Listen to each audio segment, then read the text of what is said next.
السلام علیکم دوستوں، آج کی ویڈیو ہماری بہت انٹرسٹنگ ہونے والی کیونکہ اس ویڈیو میں آپ کو بتانے جا رہا ہوں کہ مغل شہنشاہ چنگیز خان اپنے محبوبہ کے آنسو دیکھ کر کیا کہتا تھا۔ تاریخ کے بے رحم ترین انسان کے بارے میں وہ باتیں جو شاید ہی کوئی جانتا ہوگا۔ سو سیڈ ایسی سٹوری میں بتانے جا رہا ہوں کہ جو آپ کے دل چیز ہے۔ تو اس سے پہلے اگر آپ لوگوں نے ابھی تک اردو نیوز ٹی وی کو سبسکرائب نہیں کیا تو اس کو سبسکرائب کر لیجیے، بیل آئیکن ضرور کیجیے، اس سے یہ ہوگا جو بھی نئی ویڈیو آئے گی تو آپ وہ مل سکتی ہے۔ اگر آپ سبسکرائب نہیں کیجیے تو پھر ہو سکتا ہے کہ ہم کبھی دوبارہ مل ہی نہ سکیں۔ تو دوستوں میں آپ کو بتاتے چلوں کہ لاہور چنگیز خان کو ظلم و بربریت کے نام سے یاد کیا جاتا ہے۔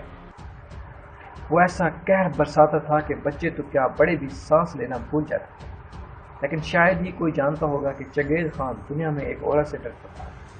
اس کا یہ ڈر محبت میں ڈوبا ہوا تھا۔ اسے اپنی محبوب بیوی سے اس درجے محبت تھی کہ مورخ ابھی تک حیران ہے کہ چنگیز خان کے جس دل میں رحم نہیں تھا وہ محبت میں اتنا سرشار کیسے تھا، اور محبوب بیوی کے نخرے کے آگے وہ کیسے سرگردہ کہتا تھا۔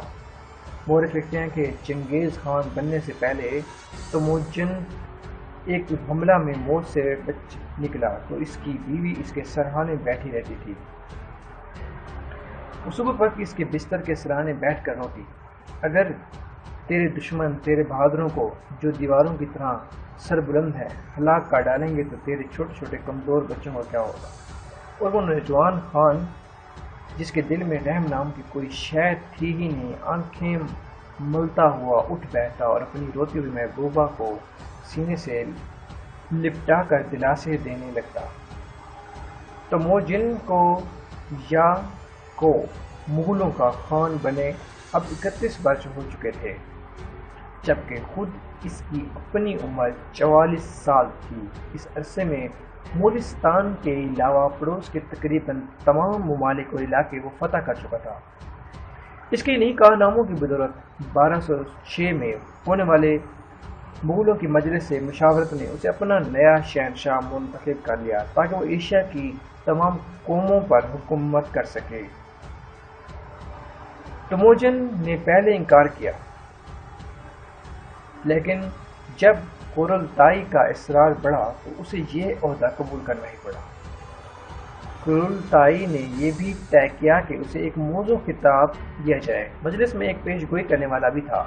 وہ آگے بڑھا اور اعلان کیا کہ اس کا نیا نام چنگیز خان ہوگا، یعنی سرداروں کا سردار ہوگا اور سارے عالم کا شہنشاہ بھی ہوگا۔ تاریخ میں ہے کہ تموجن کے لیے یہ خطاب تنکیری نامی ایک شخص نے تجویز کیا تھا جو بے حد عابد و زاہد اور قابل تکریم تھا۔ بعض مورخین نے اسے جادوگر بھی لکھا ہے۔ چند روز بعد تنکیری کی گردن پکڑ کر اسے اٹھا کر اس زور سے زمین پر پٹخا کہ تنکیری کا دم نکل گیا۔ اب مغولستان اس کے آس پاس کا شہنشاہ تموجن نہیں بلکہ چنگیز خان تھا۔ چنگیز خان اس کا یہ لقب اتنا مشہور ہوا کہ تاریخ نے بھی اسے نام سے نہیں بلکہ خطاب سے یاد رکھا۔ چنگیز خان کچھ اور کامیابیاں حاصل کر کے ان بنجر بلندیوں کو لوٹ آیا جو اس کی موروثی سرزمین میں واقع تھیں، یہیں اس کا مستقر تھا۔ اس نے اپنے لشکر کے دارالحکومت کے لیے قراقرم کا انتخاب کیا، جس کے لفظی معنی ہے کالی ریت۔ یہیں اس کا دربار ریشمی استرا اور سفید سمور کے ایک اور اونچے شامیانے میں منعقد ہوتا۔ دروازے پر چاندی کی میز پر گھوڑی کا دودھ، پھل اور گوشت افراد سے رکھا ہوتا تاکہ جو اس کی خدمت میں پیش ہو شکم سیر ہو کر کھانا کھائے۔ شامیانے کے دوسرے سرے پر ایک نیچی چوکی پر چنگیز خان جلوہ افروز ہوتا، جبکہ اس کے بائیں جانب ہمیشہ اس کی ملکہ بورتائی بیٹھتی۔